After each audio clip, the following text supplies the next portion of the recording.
Esther has been having fun with friends and staff at the center in Burnie. Some of you have been there and you know that there's a really beautiful pond.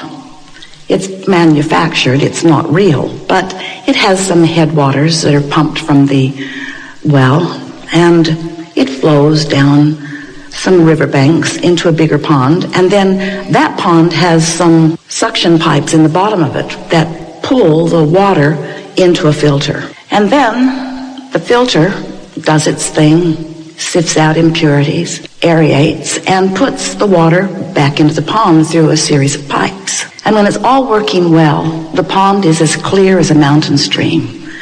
There are koi fish in it and goldfish and a catfish or two, or at least there were. The pond is an active thing. But then it started to get cloudy. People came, they assessed it, they put bigger pumps in, still cloudy. And finally it was determined that the pipes putting the water back were clogged. Not just a little, a lot. Caliche, solid. So step one was happening. The asking was happening. The water was being called out. Step two was happening. Source was answering it, was being filtered, spinning in the vortex. But step three was not happening because the pipes were clogged. And even though everything was working to give back to this pond what it was asking for, the clogged pipes prevented it from coming. And so, with a lot of effort, people were working on unclogging those pipes. Snakes, sticks, metal things, nothing worked. They were really, really clogged from years of neglect. And so it was decided, since the pond is precious, so are the fish, why not lay new pipes? Esther said, sounds like a good idea to me. Someone said, let's lay them on top of the ground. Why bury them before we're sure it works? So new pipes were laid on top of the ground. And now, step one is happening, step two is happening, step three is happening. No more clogged pipes. The pond is thriving again. And we want to ask you, what do you think about just laying some new pipes? Because often, step one is happening. Your life is causing you to ask, in many cases, with more power and fervor, with more determination, with more desire than ever before. You're asking. Oh, you're really asking. And step two is happening. Source is doing its part. Source is knowing what you're asking for, lining up with it, becoming the vibrational equivalent of it, orchestrating circumstances and events, lining up all kinds of unfoldings. All cooperative components have been gathered. Everything's working for you, giving back to you precisely what you have asked for, with more definition and more deliberateness and more power and more love than you have any capacity to even begin to understand. But if your pipes are clogged up, if you're all bound up in habits of thought that don't resonate with the flowing that you're asking for, then you don't get the results you want. And you assume that there are things out of whack that are not out of whack. Sometimes you assume you're not worthy. Sometimes you assume you didn't ask in the right way. Sometimes you assume it's inappropriate for you to ask. Or sometimes you assume that when you ask, no one's there to answer. Sometimes you assume that something's gone wrong with the system, or that Abraham is completely crazy. You assume that a lot. Sometimes you assume that it's impossible. Sometimes you assume that you're defeated. Sometimes you feel like giving up. Sometimes you say, no more fun on this regard because I'm not getting any movement, so something is so out of whack. And we say, there's only ever only one thing out of whack, because you can't stop asking, and Source never stops answering. But sometimes you get yourself bound up in a series of habits of thoughts. That's all a belief is a thought that you keep thinking. And you practice the thought, and law of attraction helps you practice it.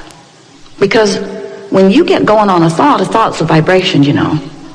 When you pick a vibration and you focus upon it just for a little while, law of attraction brings more like it. And as more like that come, it's easier for you to think more like that than anything else, until you get a pattern of vibration going that the current is so strong that even though source energy, even though your inner being, even though the power of your question, even though everything is in place, even though everything is always working out for you, even though you are never denied, even though you are never ignored, even though there is nothing ever wrong with your request. You have clogged pipes. So your results are it doesn't flow, and then your assumption is screwy. We think from this point forward, whether you like this analogy or not, we adore it, you're going to be thinking about your own clogged pipes. If you've been listening to us for a while, we've offered to you a lot of different analogies to help you understand who you are, who we are, and how we all fit together in this creative process. We explained to you that you are more than these physical bodies, that you are source energy, that you are extensions of source energy. But for the most part, humans don't accept that because you've practiced other bogus thoughts for so long that you do not accept easily that you are source energy in physical form. So even though we say it, your pipes are clogged and you do not hear it. Even though we know it, your pipes are clogged and you do not know it.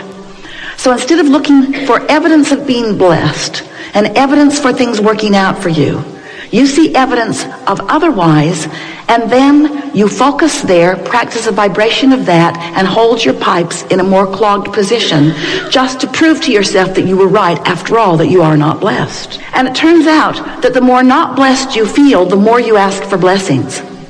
The more those pipes suck. And the more you ask for blessings, for clarity, for solutions, the more you ask for mates and lovers and money, the more you ask for cooperation and fulfillment and love, the more you ask for it, the more is summoned on your behalf, the more is orchestrated on your behalf, and the more is delivered to you on your behalf.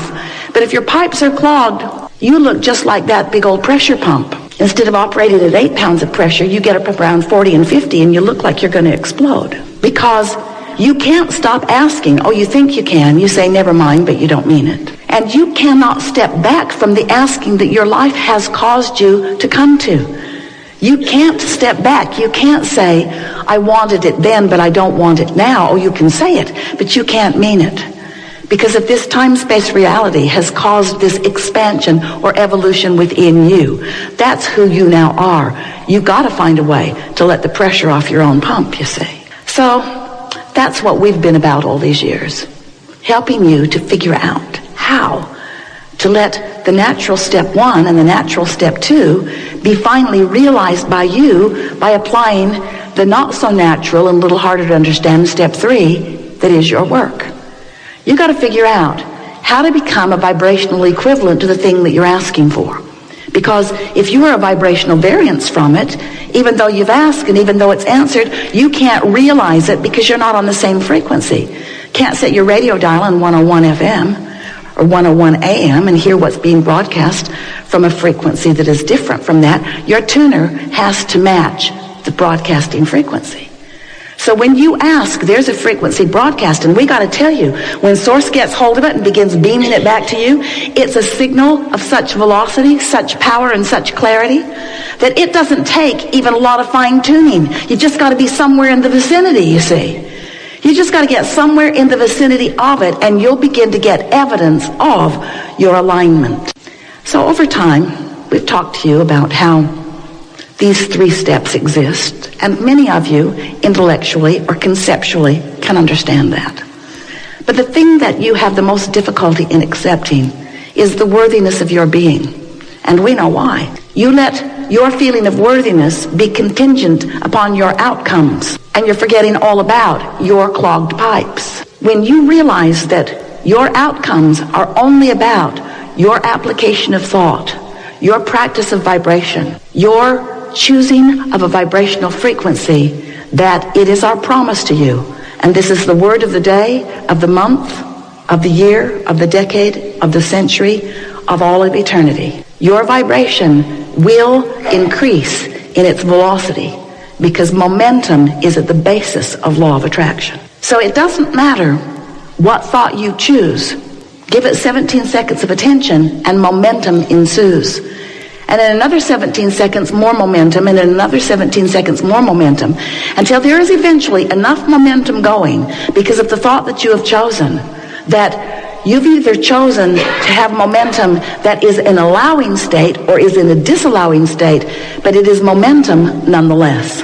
Momentum that is going to play itself out. The question is, how far is it going to go before you make a decision to do something about the choosing of a vibration and the perpetuation of a momentum? And that's why we call you potential, not certain, deliberate creators. You have the ability to choose the frequency that you practice. Most of you look around you, observe, and choose. So you don't feel in control of your choices. It feels like as things happen to you, it feels like life is happening to you, not that you are choosing it. But that's never true. You are always the chooser of your experience. There's no help on the way, but hang on. When you realize that you are the creator of your own reality, which means you are the chooser of your own thought, which means you are the perpetuator of your own momentum, then you begin to understand what deliberate creation really is. So over time, we've explained to you these 3 steps, and then we began saying to you that as you were source energy before you came into this physical body, a part of that source energy focused into the personality known as you and sent you here as the leading edge expression of that which is source. Now that's hard for you to hear, but it is true nonetheless. So here you explore out here on this leading edge.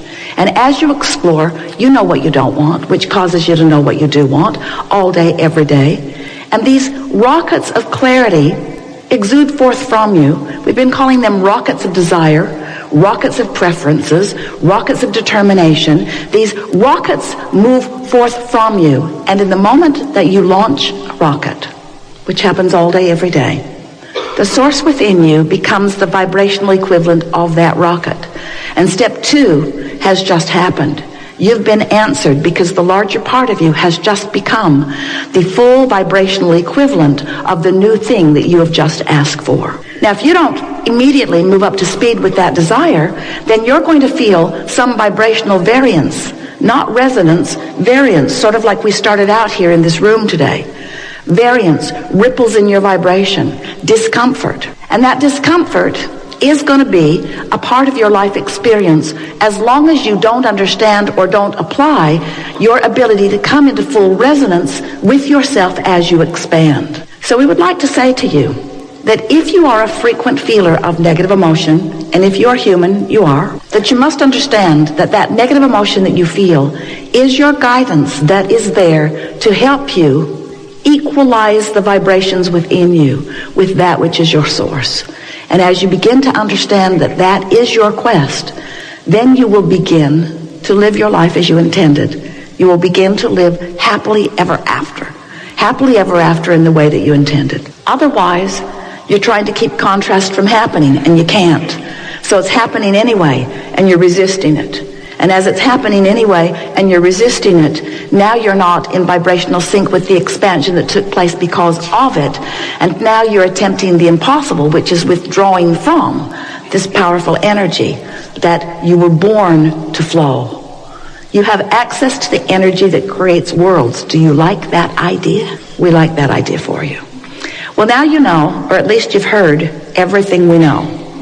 There is nothing that we could ever say to you that will be of greater benefit or consequence to you than that you are the creator of your own reality, and that you create effectively when you care how you feel and you do your best to mold your thoughts into vibrational harmony with that which is your source. So we've been talking to you about this contrast that is causing rockets to go into what we've been calling a vibrational reality. Later we called it a vortex of creation. It's the vibrational version that precedes all manifestation. And today we are wanting to remind you that as those rockets go off, that you're creating a vibrational version of who you are and what you want, but you have all day, every day, a vibrational relationship with that. And that's what equals the way you feel. If life didn't cause you to expand, and if you didn't expand, then you would never have any emotional relationship with that expansion. In other words, it wouldn't matter if you got up to speed with it, because there wouldn't be anything new to get up to speed with. But then that could never be, could it? couldn't be here in this physical body if that were the premise of life experience.